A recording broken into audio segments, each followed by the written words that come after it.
Okay, we are now recording.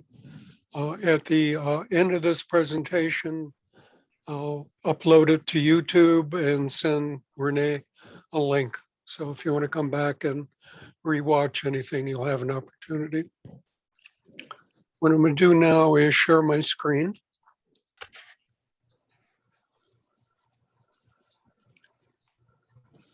Okay, it should be on screen sharing. You might see double images of yourself. Okay, and on the upper right hand side, if you're watching my screen, it shows a list of 10 participants. Everybody see that? Yes. Okay, great. I'm going to close the participant list. Okay. Alrighty. We're going to look at Windows utilities and from two standpoints. First one is we'll take a look at trying to figure out what's happening with the system. And then we'll take a look at some of the programs or utility tools that you could use if you want to try and fix your system. Now, if you're uncomfortable with messing around with the system, I suggest you don't go in to make changes. Take it to a professional and let them help you. But if you're a little gutsy and you want to play some around a little bit, I'll show you a couple of tools that you can use to try and repair your machine. Okay? Any questions so far? No. Okay. The first thing I suggest is you always update your computer to the latest Windows version. Right? So I'm going down here to the lower left corner of my taskbar, and I'm opening it up to the search window. And I want to give you the exact things that I'm using. I'm going to type in check for updates. And does everyone see in the upper left-hand corner of that pop-up, it says Yes. check for updates? Okay. So you want to say check down here in the search bar and then click check for updates. Can you see the update screen? Mm-hmm. Okay. And there's a little bar here. It says check for updates. And I got a little green arrow that says last checked yesterday, 11:37 p.m. Right? Now, if I want, I can click check for updates and it's going to go check for updates. Now there's some other screens here. I'm running Windows Pro. So this may look a little bit different than what you're seeing, right? Now this says there's an optional quality update available, right? I can click download and install it, or I can view all of my updates, all right? To save time, I'm not going to go through everything here. But if you have updates, then click download and install. Right? If you're using Windows Pro, you can delay updates. If you're using Windows Home, it will actually force updates to take place. So that's one of the differences between the two versions of Windows. Right? Now, Windows is one of the most complicated programs around. Last time I checked, they had over 400 programmers, and they have hundreds and hundreds of different routines and programs that all have to interface. And typically, when Windows comes out with a new update, they fix some problems and they create some problems. Right? The last update they put out a while ago, about a week ago, blocked some manufacturers' printers. There was a particular brand of printers that no longer worked. So they had to come out with a fix for that. My experience in programming is a lot of errors come because you put in new features that don't interact correctly with everything else sitting there, or you come in to attempt to fix one problem and you create another problem while you're fixing one. The program interfaces are extremely complicated. So if you come down here where it says advanced options, okay,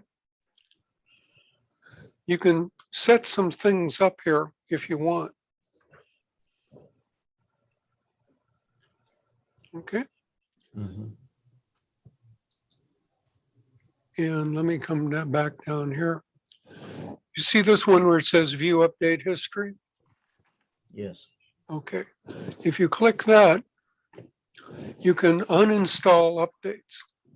So if you happen to run into an update that really is critically affecting you, you can come back here and uninstall it and hope that Windows software will come out with a fix. Right? Now it might get reloaded before they have a fix, and you'll have to uninstall it again, because every once in a while an update will really hurt your system. And down here you'll see a list of different updates, and they all have this number, right, which will tell you what the update number is. So if you're reading something and it says KB blah blah blah blah is causing a problem, you can check to see if that update's installed in your machine. All right. Dennis, could I yes. ask a question? Could I ask a question? Yeah, sure. I have an HP printer and I wasn't able to print the handout. Yep. And ordinarily, my printer will tell me when it's low on ink. And I haven't been able to print anything for 4 or 5 days. And on my to-do list today was to put a new cartridge in, thinking that it just wasn't telling me that it's out. Now that you tell me that one company's printers with a recent update weren't functioning, I'm wondering if it's HP or... I don't know. You might want to search online. The second thing I'd recommend is my wife has an HP printer. When she installed the printer, it came with a bunch of software. Some of the software for the HP printer will test the printer and fix minor errors. So check around with your installation disk and see if you have that software. It might find the problem for you. Thank you, Dennis. I do have that software. Thank you. Oh, okay. Let me continue then. So once you're updated, the second thing is you want to find out what's going on. All right. Can you see my cursor moving? Mhm. Yeah. Okay. I'm coming down to the taskbar. I'm right clicking it, and there's something here called Task Manager. So I'm going to click Task Manager, and I get this screen that comes up.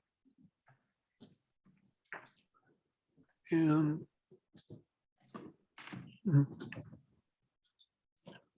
what I want to try and do is blow it up a little bit. Okay. Move this over here. All right. This Task Manager shows you everything that's taking place with your computer. And there's a bunch of tabs up here we'll go through. The first one is called Processes. And it says up here, I have 4 processes that are active. And sometimes you'll hear this referred to as the foreground. And then I've got 114 processes that are running in the background. All right. Those are way too many, but most of them aren't operating. What I can look over here now is the CPU. Right, see CPU, I'm running at 30%, 28%, 27% of the maximum capability of that CPU. I'm using 51% of my memory.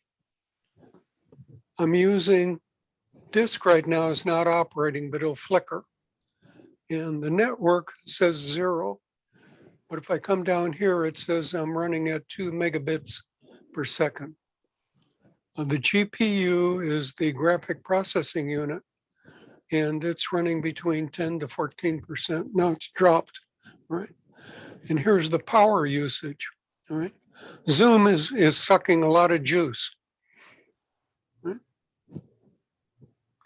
Historically, it's not using a lot, and the rest are very low.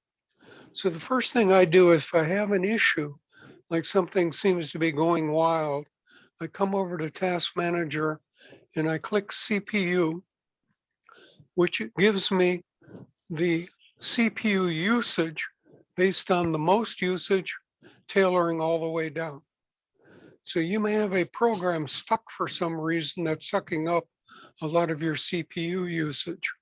And right here, I can see that Zoom is taking 25 or more % of my computer power. Right? If you have a memory issue, you can click it again, and we can see that Zoom is operating at 434 megabytes of memory, and Malwarebytes is the next biggest user. Then I have Dropbox turned on, an antivirus program, and it goes down the line. Right? Does that make sense to everybody? Yes. That's the first thing. Second, you can come over here and click the next tab, which is performance. This will now give you a graphic. So here's the CPU. I click it, and you can see how my CPU usage is going. This particular thing does not have a scale numbered over here. But if you count 10, 20, 30, 40, 50, 60, you come up to 100%. So over here, I'm running about 40 to 50% of usage. Right? If I click memory, memory usage is pretty flat, meaning all the programs that need memory have memory. No more memory is coming in or being released. I have 2 disk drives, disk 0 and disk 1. If I look at disk 0, it's very little usage. Right? I'm running Zoom basically off the memory in the CPU, and I'm not hitting the disk drives. This is the Wi-Fi usage. Pretty flat, coming in at 7.7 bips per second. Right? So this will give you an idea of what might be impacting your computer. It might be CPU, your memory. You may be having a disk drive. Typically, when a disk drive starts failing, the operating system tries to write to it. It can't do it. So it sits there and it tries over and over and over again. And suddenly your disk usage will skyrocket. All right. Over here is application history. It will tell you which applications you're using and how much CPU time they've taken in the past. And if you're just curious, you can look at that stuff. Startup is one of the most interesting things. Startup used to be part of another utility program, and in Windows 10, they moved it over to the Task Manager. Right? If you have an extremely slow startup, if your memory seems to be filled with random programs that you're not interested in, here's where you can do some controls. If you see over here, I have status that says enabled and then disabled. Right? I've allowed these programs to start when my computer starts. And I block these programs from starting when my computer starts. And if I scroll down here, there's a lot of programs that came in, they wanted to start. And I said, I don't care, you're not starting on my machine. For example, I don't want Cortana starting. Right? I don't want some index searches. I don't want all of these programs starting. So I've disabled them. Disable them does not mean they cannot run. It only means that they don't automatically start at startup. But I can click it or call it up down the line. It just will take a little bit longer to load. Right? So this is one of the most useful features of the Task Manager. If you have a slow startup, if your memory seems clogged, come in here and take a look at some of this stuff. Right? Now, for example, if I right click here, and this is not documented too well, I can disable it, or I can search online. Search online is one of the best features Windows has. So if I click search online,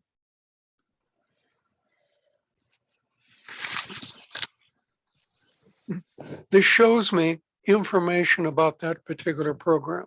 It's called Fences, and it gives me some stuff. And then I've got a lot of other programs over here giving me information. So the thing I'm recommending is when you run into anything here and you say, what the heck is this? All right, Mhm. right click it, say search online, and it will come up with some information about that particular program. Okay. If you walk away with nothing else, I hope you remember this. Any questions on this so far? No? Okay. Over here on processes, one of the ways you can look at processes is this are programs that are running because they're under your control. You started them or scheduled something to run. Over here on the end where it says services, these are Windows programs. They run because Windows automatically started them. You're usually not aware of them, and you have very little, if no control over them. So remember, I'm telling you how complicated Windows is. This is everything that it's got in there. Most of these have stopped, but Windows runs schedulers and timers, and periodically it will take one of these stop programs and change it so that it's running. Okay.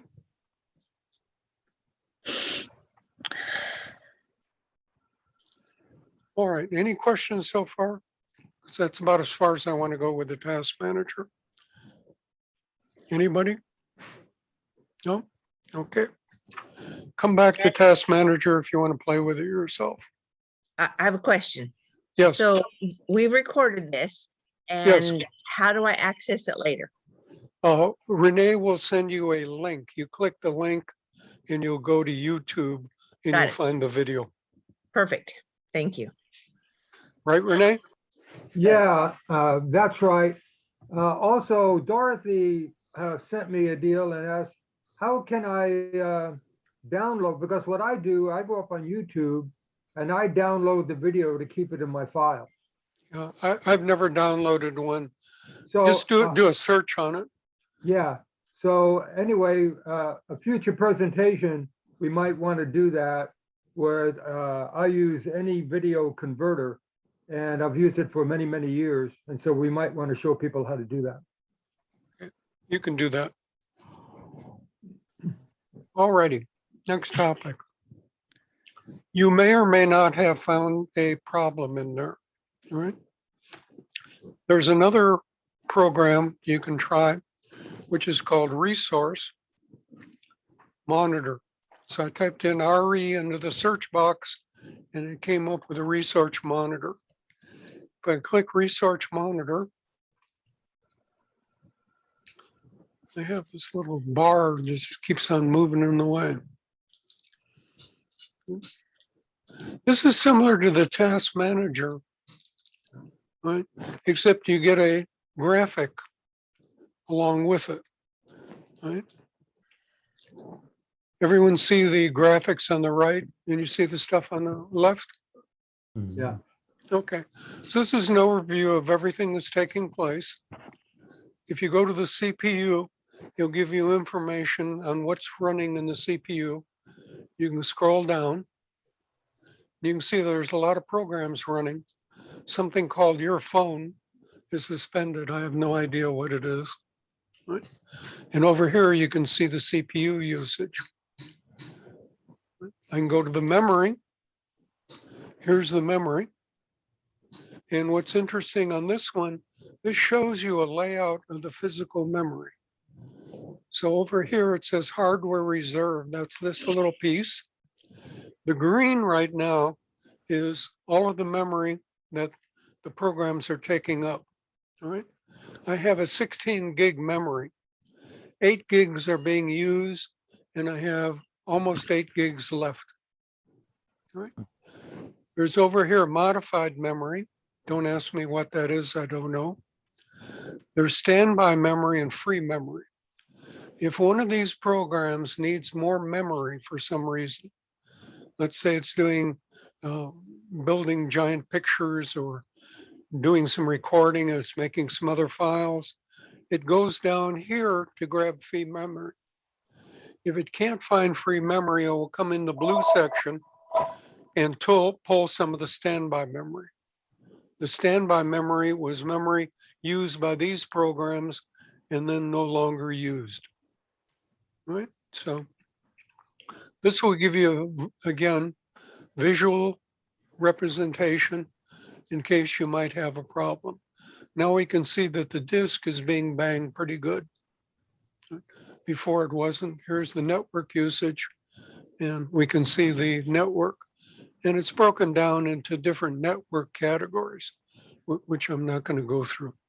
If you're interested in what Ethernet means, go online and do a search on Ethernet. Okay, so this is a second device you can use, or second program, to figure out what's happening in your computer. All right. Now, if you have a problem, as I started out, you have several choices. You can live with it. Okay. I had a problem about 4 months ago where when I typed while using Word and I hit a key, instead of the key being echoed back, nothing happened. So I could type half a dozen keys, nothing was happening, and all of a sudden, whatever I typed showed up on my display. So something was interfering with the system. I did a search. I spent weeks on it. I could not figure out the answer. And suddenly, just as the problem appeared, it disappeared. So I don't know what caused it. I don't know what solved it. My hunch is Windows or one of the application programs was having a problem and an update came out and fixed it. That's my guess. It's a wild guess. I don't know. So one of the things you can do is live with it and see if it goes away. Second thing you can do is you can do a search online for the problem. See if somebody else has identified it and talked about it. May say that, hey, it was a Windows update.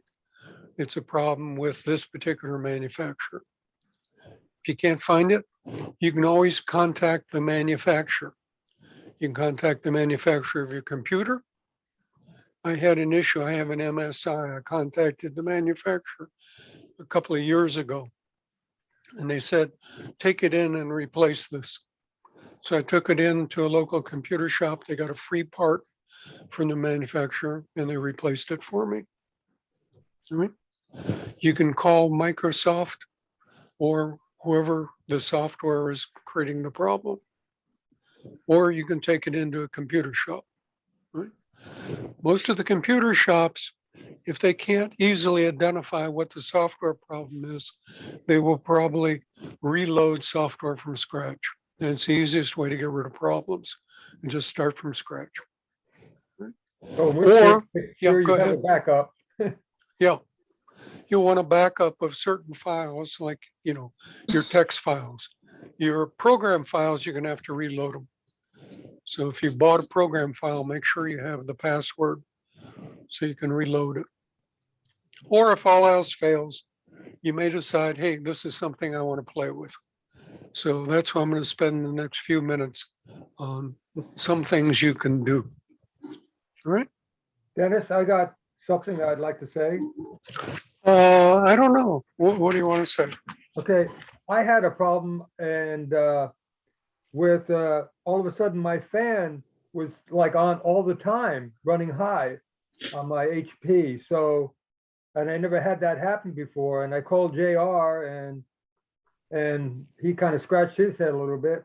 I went down to Task Manager and I found something in there that was running a lot of memory.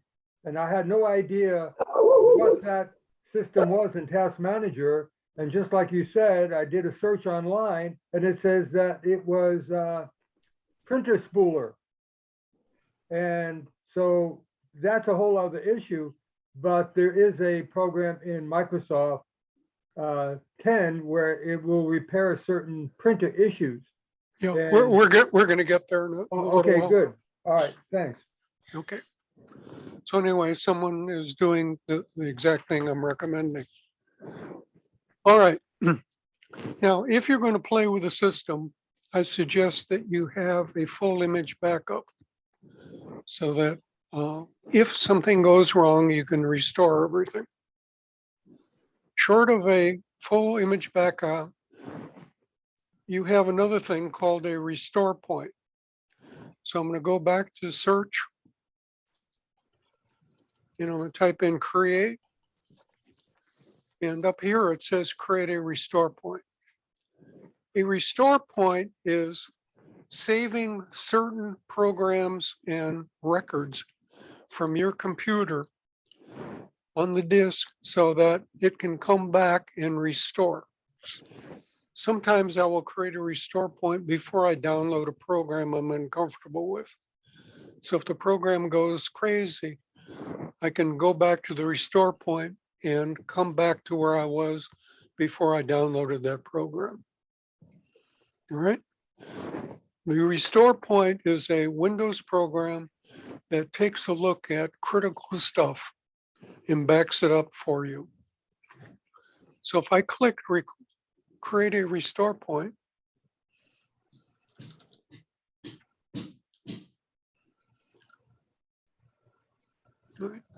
now I apologize, this is kind of small.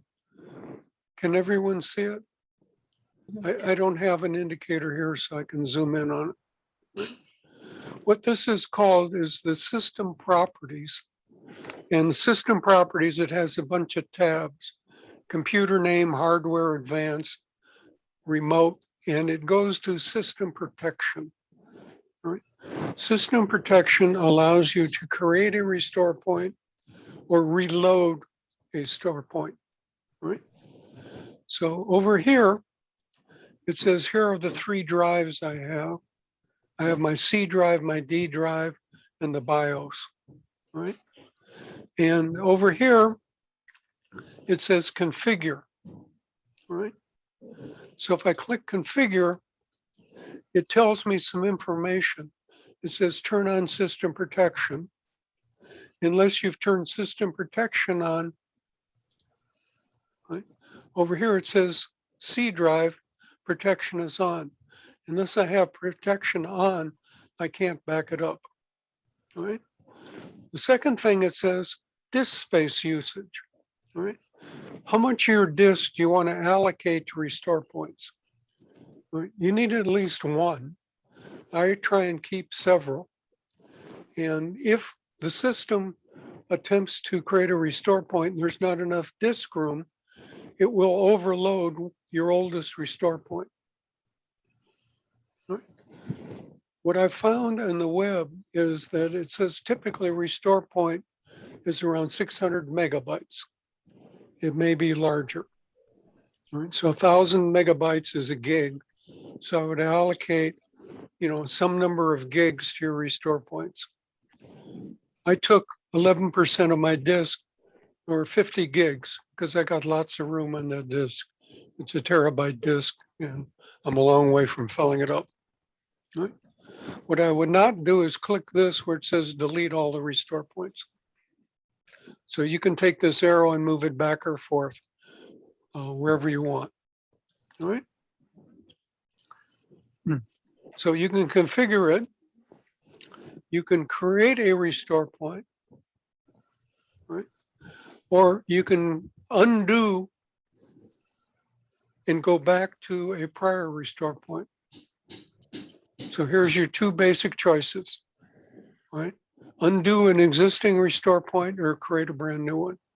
If I said create, it allows you to type in some name, right? So you can identify the restore point. If I say system restore, right? It says I'm going to restore system files and settings, right? And it says I have an automatic restore point done by the system. Now this is a little weird because I put in a couple of other restore points, but they're not showing up here. But I could click this and then restore this particular thing, which was created on 4.1 at this time. Right? But no, I've thrown a lot of stuff out here, so let me pause for a moment and answer any questions anybody might have. Yeah, Dennis, if you Yep. go to that little checkbox, show more restore points, that'll show you some other restore points on your system. There you Okay, go. thank you. Right, so here's some other restore points. Typically, Windows, when it does an update, will create a restore point before the update. Just in case the update screws everything up, you can go back on it. All right, Yeah. Thanks, one of the Renee. things- I think that, I remember with XP, I think every time you turn your system on, it created a restore point. Okay. And Yep. I really missed that feature because now you better go ahead and consciously make a restore point if you, or like Dennis said, download a program off the internet or something. Because if it screws up your system and you don't make that restore point, it won't automatically make that restore point. Yep. Okay. Any other questions on restore points? Okay. These tabs up here give you just some general information.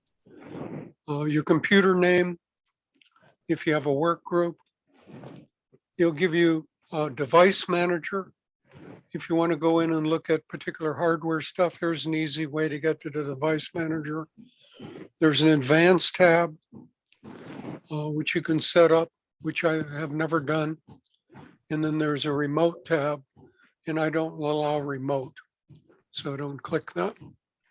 So I'm going to close these two guys off. Okay, any questions on what we've done so far? All right. Now, Windows has built-in troubleshooting tools. So it will search and attempt to fix problems automatically once you invoke that program. So we're going to go back to the search again. And I started troubleshooting, and it says available recommended troubleshooting. Right? So I'm going to click that. Right? And this is the troubleshooting screen. Right? And what I want to come down here, it says additional troubleshooters. Okay. Everyone see this list on the left? Yes, no, maybe? Yes, Okay. Depending on what you found out by running the monitor or task manager or any other thing, you might have an idea in mind what's going on. So if you're having an internet problem, you might want to run this troubleshooter. If it's an audio problem, you run this one. Okay. Remember we said something about a printer earlier? Here's a printer troubleshooter you can run. So you can run your HP or you can run the Windows printer troubleshooter. It might find the problem. And if it finds the problem, it will attempt to fix it. For example, if I click this, it gives me an option, run the troubleshooter. I'm going to click it. And now over here, it's running the troubleshooter, seeing if there's any problems. It's checking right now the spooler. Renee would have run that, okay? yeah. And then it's it not a says, problem. yeah, it says which, printer. I have all these printers typed up.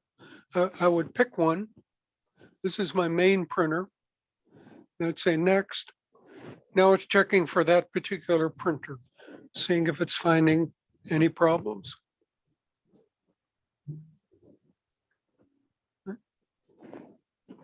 Just checking all those things, all right? And it says it wants to make it the default, and this already is the default. So I'm just going to cancel this, all right? So you can run any troubleshooter you want. I don't think you're going to cause any problems. You might fix it. For example, if you understand Windows is coming out with updates and you can't get one, you run this troubleshooter. And you can go through the list see what the troubleshooters are, and hopefully that will find and fix your problem. This has worked for me in the past. Right? It Dennis, doesn't, yes, yeah. Dennis, can you go back to where you found the list? I didn't see that list on when you first say. it's over here. It says additional troubleshooters. Okay, all right, So you go to troubleshoot, right. additional, Okay, good, okay? sure. And Dennis, this is JR, but that whole process has gotten a lot more sophisticated than it was in the past. Those Yep. those troubleshooters are a lot better than they used to be. Yes, You can also, over here, it says troubleshoot on the left. Well, it's not doing anything. Okay. Any question on the troubleshooting? All right. so Margaret, you might want to try that on your printer, I don't know. Right, yeah, thanks, Renee. Okay. One of the things that can happen is a disk problem. Right? Disk problems are one of the most common hardware problems that I've personally run into. The disk is working with little tiny magnetic spots, and sometimes it will either not be able to write one of these or read one of these correctly. Right? So one of the things you can do is a disk cleanup. And I'm going to go here and I'm going to type in disk, and it comes up with disk cleanup. I'll click it. Right. And over here, it says, which drive do you want? Right. So if I click the down arrow, I have my 2 drives. Right. Now, when this says disk, my C drive is actually an SSD. It is not a spinning disk, but the disk cleanup will work with it, right? That's my installation disk. And then I put a lot of my data on the second drive, which is a spinning drive. So if I go here and I say, okay, right, it's calculating information. And I keep my disk reasonably clean. So over here it says, if I run disk cleanup and clean all these things, I will regain 261 megabytes. Right? Now, this is not fixing errors, but it's getting rid of stuff that I might not need. And wherever it's highlighted, the explanation will be down here. So if I click temporary, it gives me a description. If I click this, it gives me a description. And over here, it gives me how much megabytes I would save. If I decide I also want to add this, I click it here. Notice this is 261. I'll click this, and it went to 262. Right? If I click this, it's now 278. So as you add or subtract here, it will give you the total that you clean. Right? Now there's 2 kinds of files on the disk. There's files that represent things that you've put there, and there's system files. If I said clean up system files, all right, it would come back and go through all the system files for me. Right? So if you want to regain some space on your disk, and sometimes the way programs operate, they set up temporary files that take an amazing amount of disk space, and they never get rid of them. JR's laughing. You had that experience? Well, it's just I've had that experience, but I always wondered why they call them temporary. I don't know. Okay. Is there any files on there, Dennis, that you've noticed that you shouldn't play with to clean up? I haven't run into any problems or any specific file I can name. I'd be hesitant about deleting any system files. Right? If I see something that says a log or temporary, I'm not worried about it. Okay, But a system file, I'd be extremely hesitant. They're just so complicated. You have no idea how they're interfacing.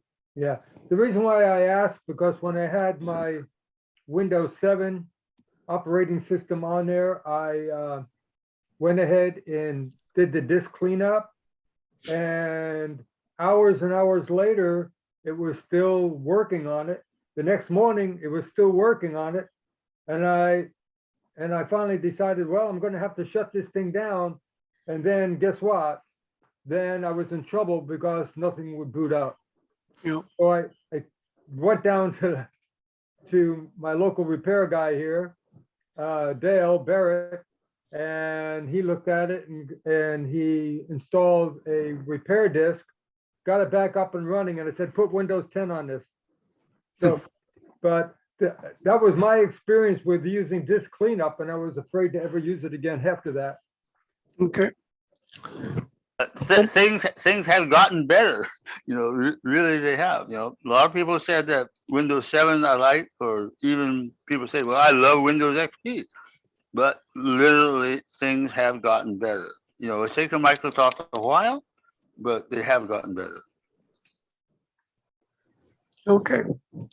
Now, the rest of the stuff I'm going to talk about are not things I'm specifically recommending, but are some things that I personally have done.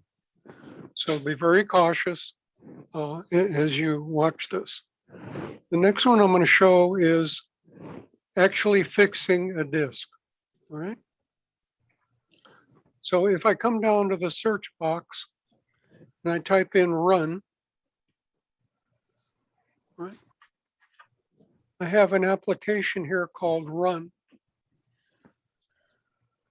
All right. What this allows me to do is to type in information here. Right. And when I'm typing in, Windows will interpret it and go out and do something for me.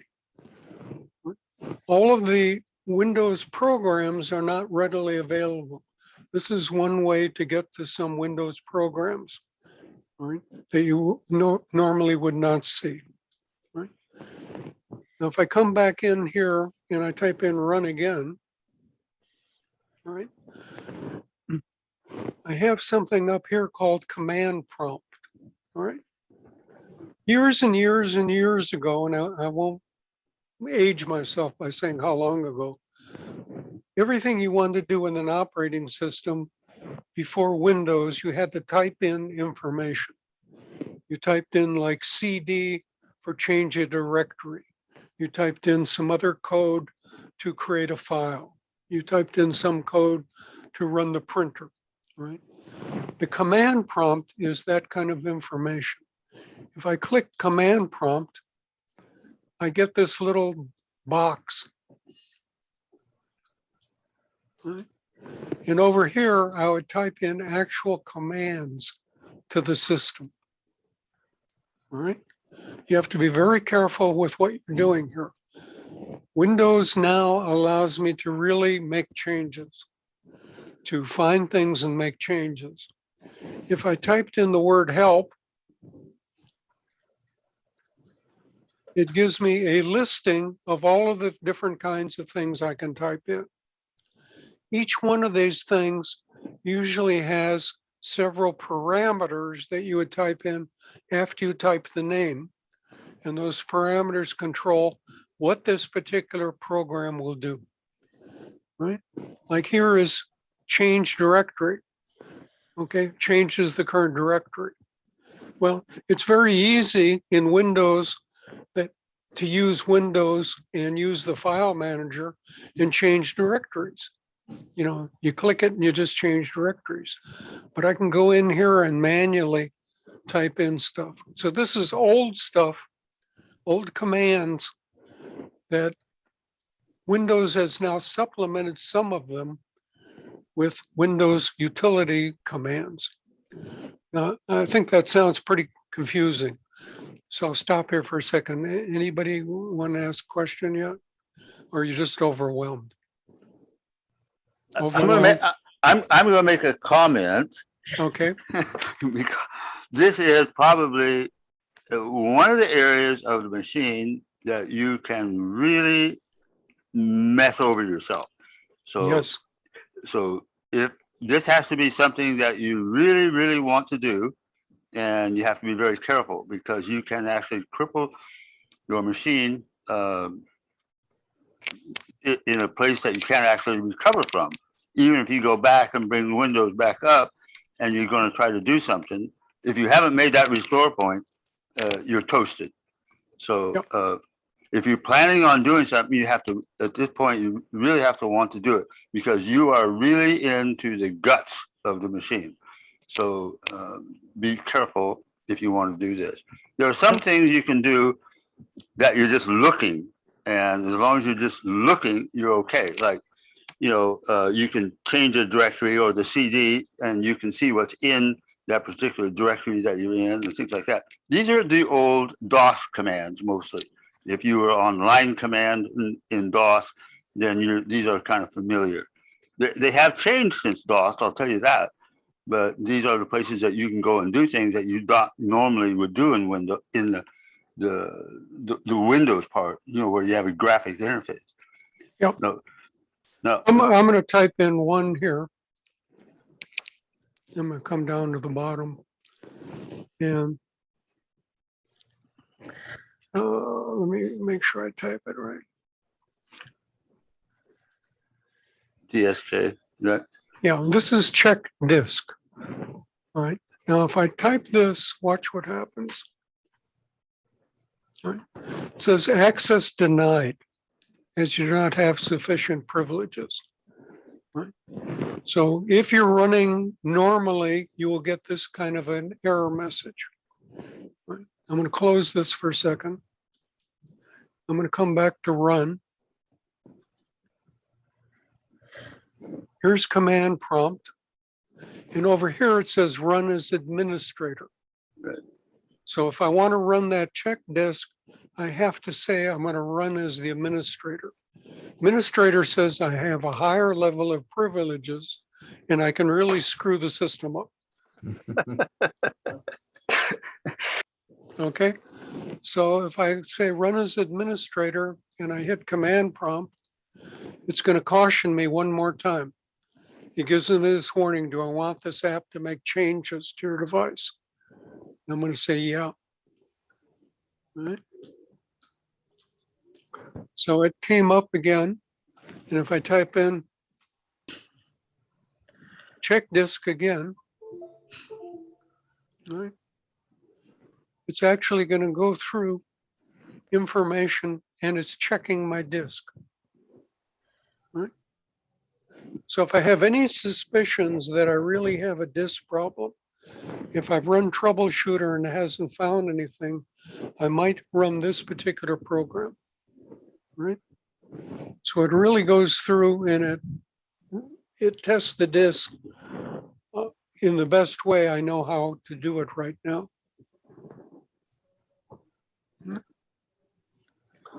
So I'm just letting this run so everybody can see what's happening. and this will check to see if Dennis has bad files. It'll also see if he has bad sectors on his disk that, in other words, that they can't be written to or read from. This takes a little while. It's getting close to the end here. Yeah, here's the end right here. So it says, here's my total disk space, number of files, indexes, 0 bad sectors, which Jared just mentioned. Shows me how much is used by the system out there. I've got a lot of log files, and it shows me how much space I have available. And here's some technical stuff, right? So I'm back to system. Right?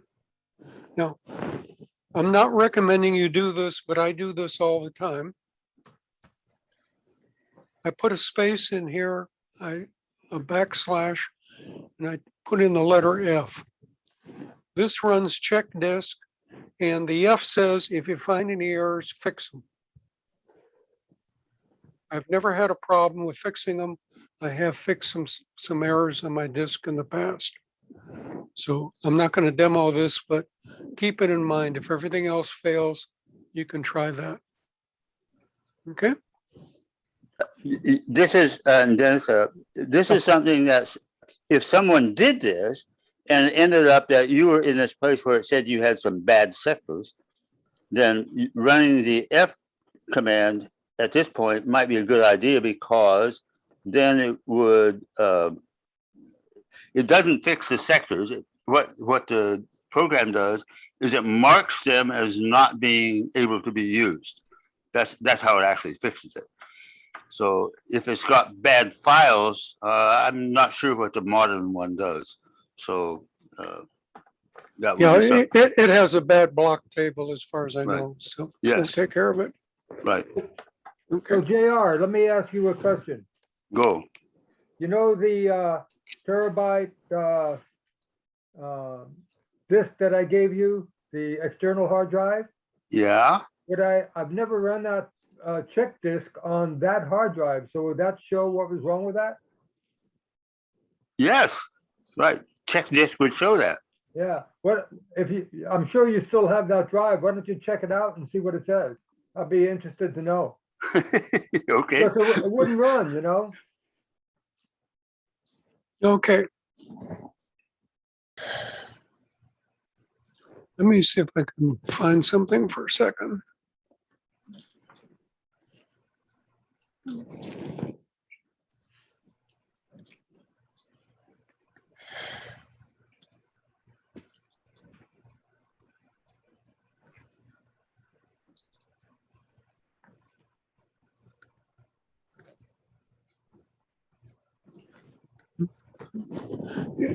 I ran a program over here called Scan Now, and I'll show you it to you. I'm not going to run it because it takes a long time, but it's SFC space Scan Now. And it will go through and verify files on the disk, all right? And that when you're done, it'll give you information about the system, right? And it says over here, this process will take some time. Depending on how fast your disk is and how big it is, it can take a lot of time. Right? So I didn't want to particularly tie everybody up while we're looking at that. Right? And this But- says that it would automatically fix any potential issues? No, it's just scanning it. It will not fix it, but sometimes it identifies some problems. Right? So your Yeah, handout says that enter the SFC tool will Yeah. check your system files against the standard image, installation image, and automatically fix any potential issues. Okay. And I forgot it will. Well, the Scan Now. Right. I've never had it fix any issues.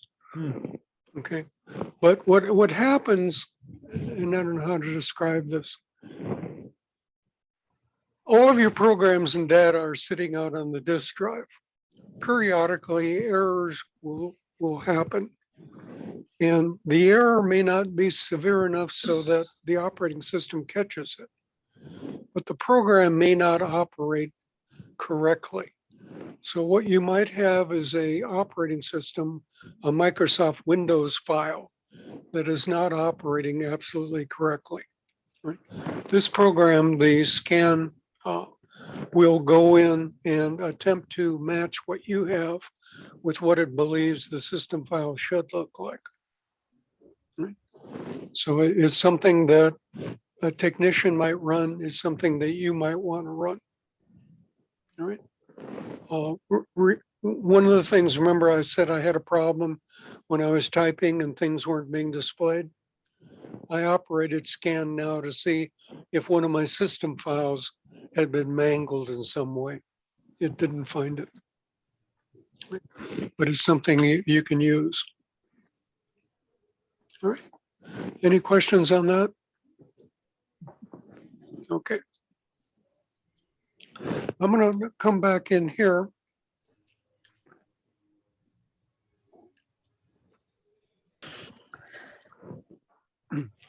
I want to show you something that is extremely dangerous, and I don't want you to do it. All right. I typed in REG and it came up with register editor. All right.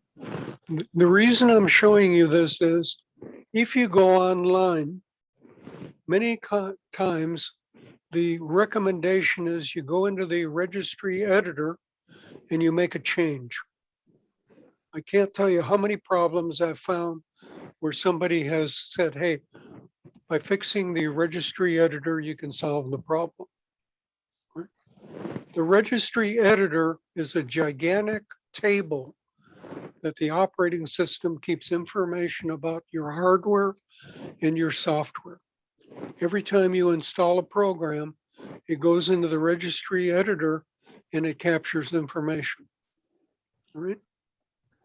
The reason you can't run programs once a major problem has happened, you do a simple backup and you restore and things don't work correctly, is because the registry editor got messed up. Right? So this is a program. If I click registry editor, I come up with a warning and it gives me this information on the registry editor. Right? Up here, file, the very first thing, if you're ever forced to do it, you export the registry editor. You save it on your computer. And if you screw something up in here, again, I'm cautioning you don't do it, but you might have to, right? Then you can always come back here and import your old registry editor and restore everything. Does that make sense? Yeah. Okay. Again, that's for really advanced users. It's not something I'm recommending. I have gone into the registry editor before and I made some changes because something had to be fixed. And Dennis, if you showed them an example of what the registry actually looks like, Sure. Let's do everyone, that. and you will see that it's arcane and beyond your ability to interpret it. Okay. Mostly. Yeah, here's a bunch of stuff. Over here, it's users. Here, it's software. Let's go into the current user. And here's a bunch of things, okay? For example, if I look at Google, here's Chrome. Right? Chrome has this value called reg.sz, which is a value is not being set. I can't recall one of them where it is set right now. Okay. This is appearance schemes, and you can see here's a table of information that the operating system has set in the library. And it has some values set. If you mess up one of these little numbers, okay, the system or that program will not work correctly. Does that make sense to everybody? Mhm. And it's so difficult to interpret this, and even to find a readout of what those values actually might mean in the real world to you is almost impossible. That's why you gotta be. This is a machine language of your machine, and it's not. You can't just read it. It has to be interpreted. Mm. This is kind of like a last chance. Something has occurred. Someone has told you, you got to fix your registry and you don't have an expert around to do it. Chances are it will never happen in your lifetime. But if it does, I want you to know that this giant table is sitting there. Right? And this controls how Windows interfaces with everything. It's a communication table. I got a question. Yeah. Uh, The answer is no. Yeah, as always, no. You gave a demo on CCleaner. Yep. CCleaner has a option on there to clean the registry. Yep. Do you use that at all? No, I try and not clean the register. It is probably not necessary. There may be some old junk in the registry, but I have a lot of room. It's not hurting me. Right. Let's use CCleaner for a second. Here's CCleaner.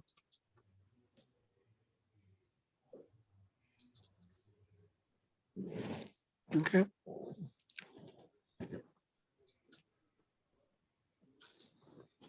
I'm coming into CCleaner and I'm going to avoid this stuff. This is the health checkup here. This is the custom clean. Right? It shows all of the programs that it would come in and clean and all of the applications. I'm going to run this for you in a second.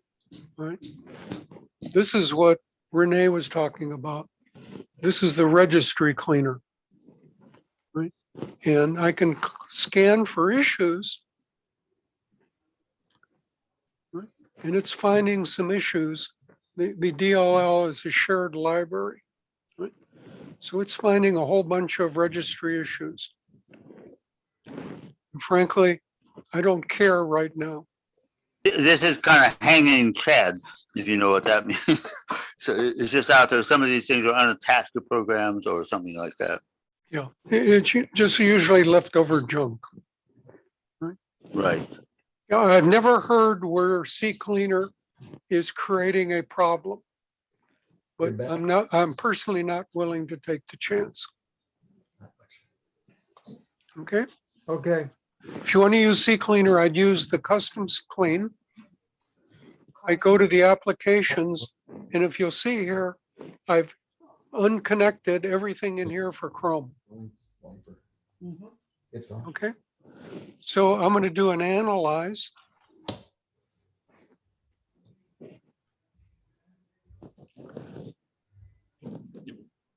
And CCleaner is now taking a look at stuff, cache files, and it wants to delete these files. Okay, so I'm going to look at Microsoft Edge. I don't care if I delete this stuff. Chromium cookies, that's fine, delete them in Edge. Internet Explorer, history and cookies, that's cool. Firefox, that's cool. Windows has Bing News. I don't know why it's there. And I have a bunch of crap sitting here in Adobe Reader. I deliberately did not want it to check Chrome. All right. Chrome is my main browser. I want to keep all the cookies right now in it. So I did an analysis over here. It says run cleaner. And I'm going to run the cleaner. So the cleaner is only going to clean the windows and the applications, right? In whatever was checkmarked.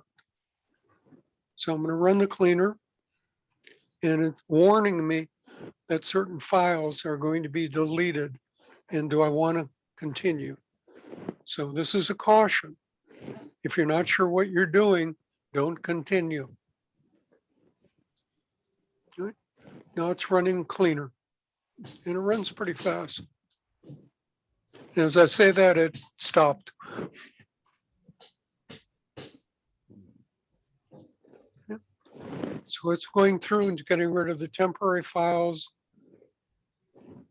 some of the files associated with the browsers that I don't use very often. And way over here on the right side, it gives you your percentage completed.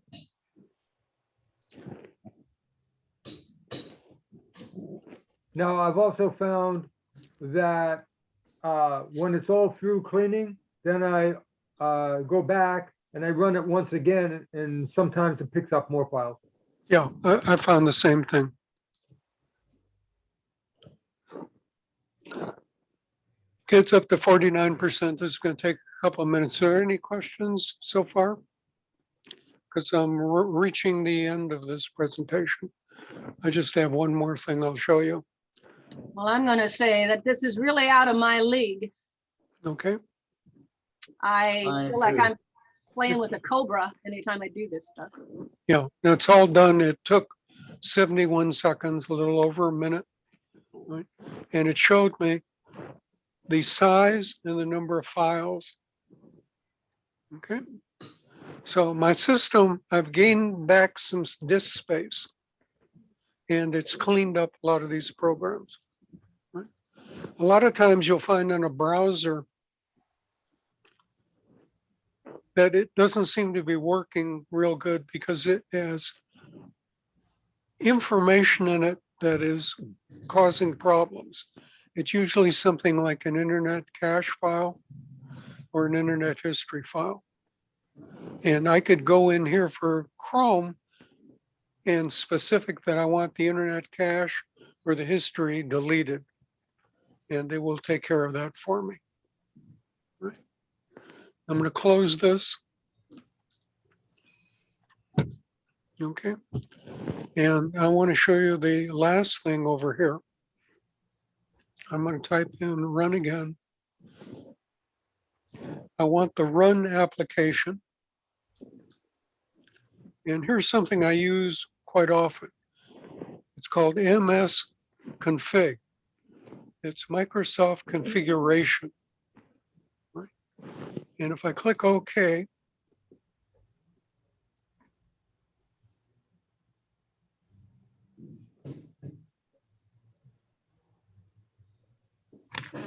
well, it didn't come up. There it comes up. Okay. This is the system configuration utility program. Right? And it controls a lot of stuff, especially when the system starts. So for example, I have here a diagnostic startup. Right? So when my system starts, it runs a brief diagnostic just to make sure of what's there. The one thing that I use over here is called startup. Right? Startup now has moved over here to the task manager. Remember we looked at task manager? Okay. What programs are automatically loaded? Right. It used to be part of system configuration. Now it's part of task manager. Right. The one thing that I use periodically is called the boot. Right. Does everyone here remember the word safe mode when you start your computer? Does that ring a bell? Okay. Yes. Windows used to have, and the manufacturers used to have, you hold down one of the function keys when you start your machine. You come up in safe mode, which gives you a skeleton operating system. And it allows you to do some things to see if you can identify a problem. Microsoft, in their infinite wisdom, blocked the function key. Okay. But you can go online and figure out how to change things in the register so the function key works again. That's one of the things I did. But what you can do here is click boot, and you have here safe boot. All right.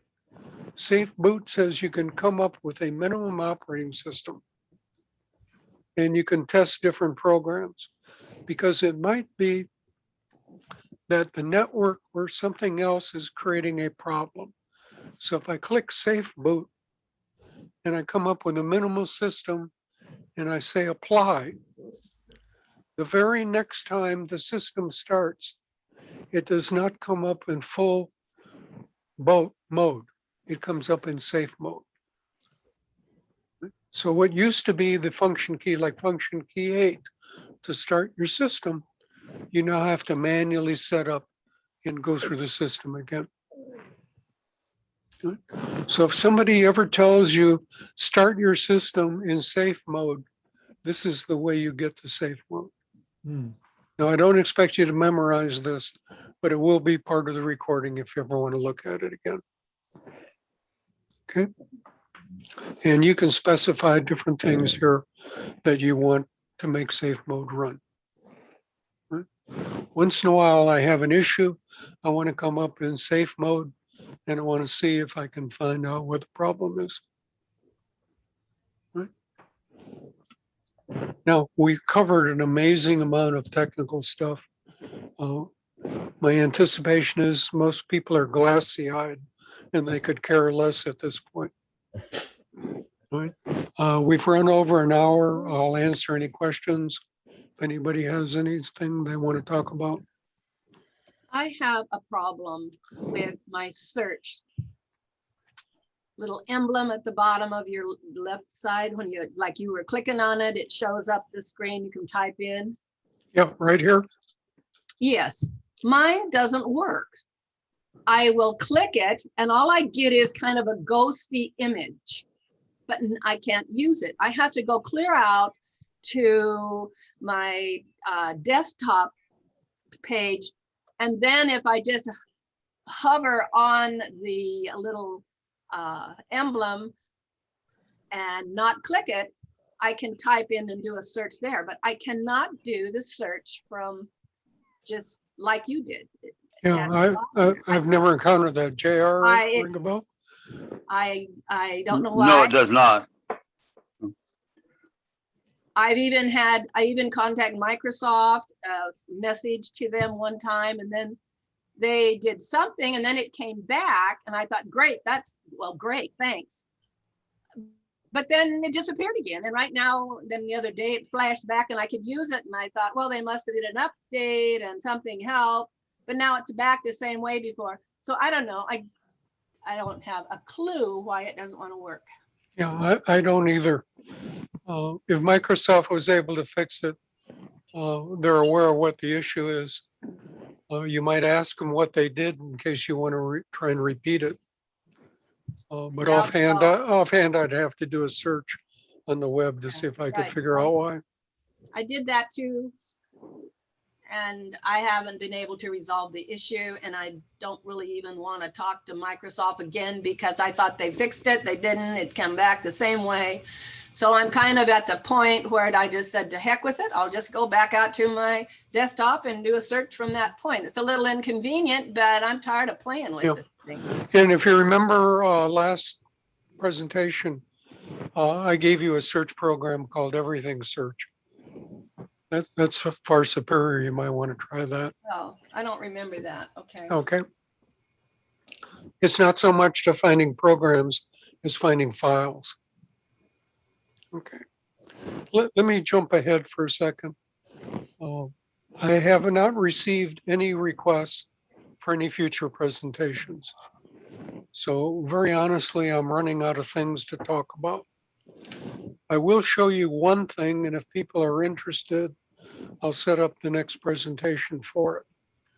And that's if I use Chrome, I'm going to bring it up. All right. So this is my Chrome browser. Right. And if you look over here, there's some little things up here. Right. Just like when we talked about Windows, we said people created utility programs that will run with Windows. People have also created small programs that run with different browsers.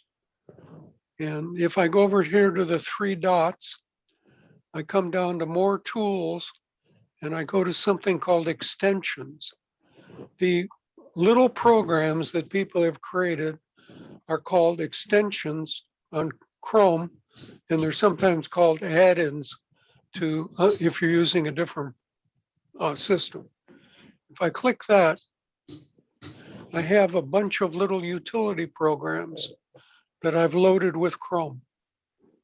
Okay, I'm not going to go through them right now, but all I'm going to say is that if you like, you can add up, hundreds of different utility programs with every browser you use. Right? They extend the features of the browser. Sometimes they come in very handy. Sometimes they're almost totally useless. You have a choice of adding them and turning them on or off. If anybody is interested, let me know, and that could be a future presentation. If nobody's interested, I'm really out of topics.